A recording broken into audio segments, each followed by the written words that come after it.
Last week, I talked about the ACT strategy that I created to help with intrusive and negative thoughts. If you have not watched that video, I recommend you watch that video before continuing. Today, I will be talking about my roadmap for success in the ACT process. First, let's take a look at where I am going so we can get an accurate picture of this roadmap. I need to answer a few questions to paint that picture for you.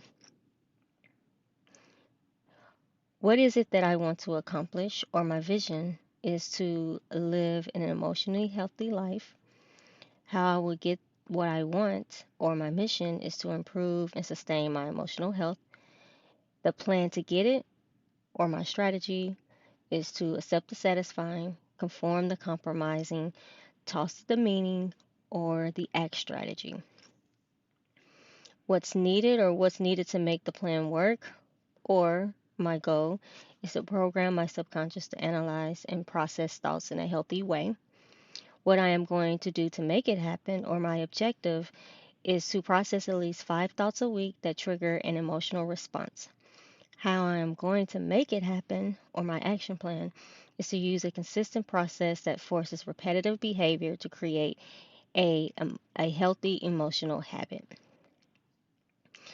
Let's dive into the steps for this process I created to help me establish this healthy emotional habit. Now, how do I know when to use this process? Well, I created a trigger. Okay, this is what I did. I created a phrase that would trigger each time I felt emotional discomfort. That phrase is, I'm emotional. It's time to resolve. Then I associated this trigger to my emotions by writing the phrase, I'm emotional, it's time to resolve, 15 times each, every time I felt emotional discomfort for 2 weeks. While I wrote the phrase, I continued to think about how I was feeling while I wrote it or in the moment of the feeling. I also repeated the phrase out loud or in my head, but my preference is to speak it out loud though. But I don't want people thinking I'm crazy, so I'll do it in my head if people are around. I had a journal I carried around with me, but occasionally I would write it on a random piece of paper as well. Doesn't matter. You could throw it away when you're done, just as long as you write it down. It is best to do this like in the moment when the feeling is still kind of connected to your body and it's not just an afterthought. There was moments I missed, but that's okay. Then I created the resolve steps. This is what happened when the trigger, I'm emotional, it's time to resolve, occurred. The resolve process is an acronym of the word resolve to make it easier for me to remember. Here are those steps. Step 1, recognize what is happening. Step 2, expose the feeling. Step 3, summarize. Step 4, obtain the belief. Step 5, look at what's true and what's not true. Step 6, validate how to integrate the belief. Step 7, endorse the belief. Notice how the first steps are acknowledging my emotions and feelings, and the last steps are validating and endorsing a belief associated with those emotions and feelings. Having a tangible profile makes it easier for me to look at myself objectively. After creating these process steps, I began to realize just how much I was not following through with the process. Naturally, I would just stop at step 2, which is exposing the feeling, and I just could not figure out why I was still having such emotional distress. But I then began to realize as I was writing out these steps that I have not provided any instruction to my emotional body on what to do when it happens again. These steps are created to program or train my emotional body and mind to work together to resolve what is causing the emotional distress. Taking a closer look at each step. Step 1, recognize what is happening. This step is to correlate the emotional body trigger to the actions I will take to resolve it. So each time my emotional body is triggered in the same spot, it is my hope that it will remember the outcome of the resolve in body and mind. If not, no worries. We will just go through the process again until it gets it. Step 1 has two requirements. or all of the actions that must be taken for this step to be completed. Or number one, identify where the emotions is in my body, and number two, name the emotion. Step two, expose the feeling. What feeling is associated with the emotional body response? It may not always be it may not always be the feeling associated with the emotional body response each time, but at least I have an idea of what it could be when it is triggered. Also, doing this helps me have a reference to know if the process has an effect on how my emotional body interprets the feeling each time. Is there improvement? Is the response in my body less intense, more intense? Did it shift to another body part? Things like that. Step two has only two requirements. Number one, freely express what I am feeling in words. This will be a great time to write the trigger 15 times if you decide to do this process. Not each time, but for about the first week or two. If writing is not good for you, using a recorder, like with the one on your phone, is also an option. But writing always works best for me. Number two is to use my five senses to determine what makes me feel better, or just simply figuring out a way to calm my feelings using the five senses.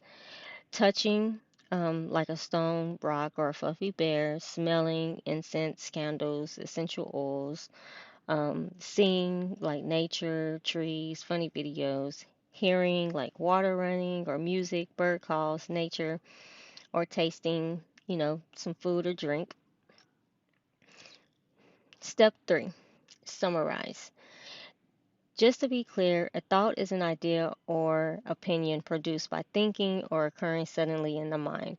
If you could summarize everything you felt in just a small phrase, what would you say? This is the point of step three, to simplify it into something I can use to analyze.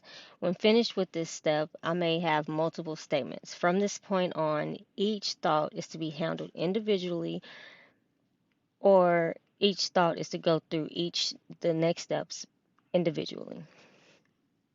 Step three has only one requirement, and that is to identify a single thought or single thoughts from my feelings.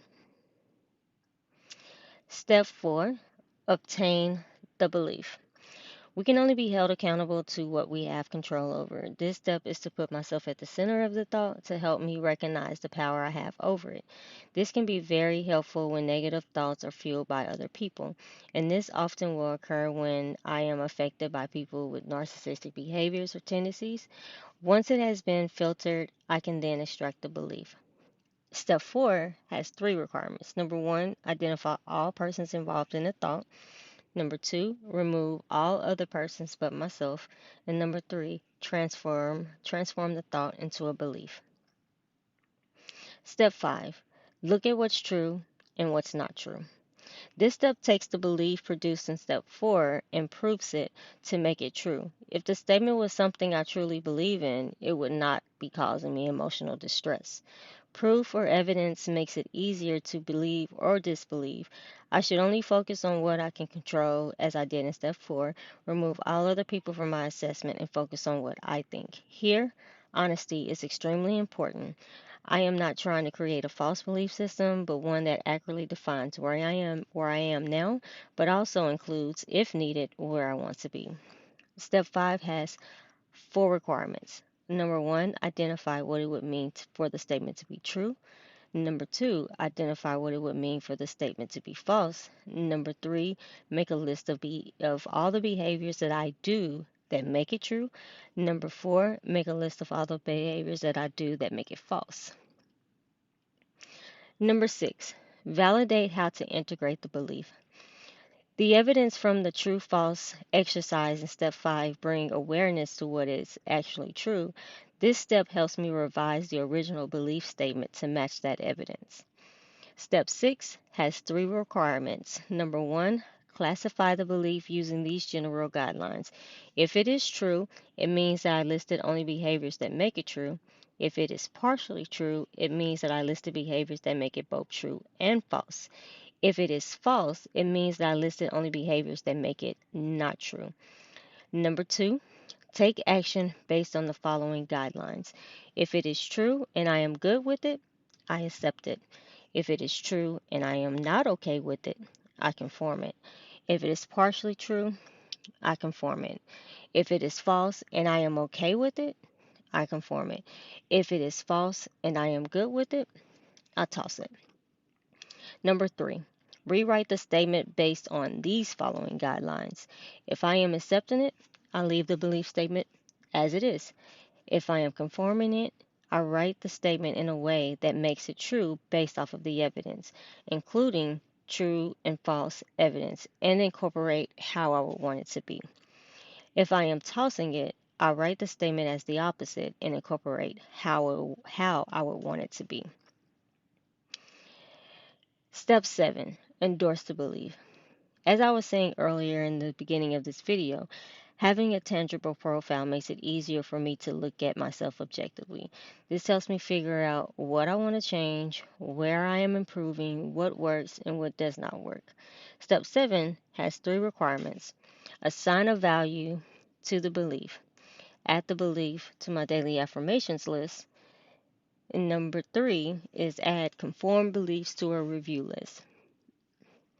In a later video, I will talk about how I use my values and beliefs profile to improve my emotional health. Well, that is it for the resolve process. All of them may seem like a lot, but don't underestimate the power of repetition.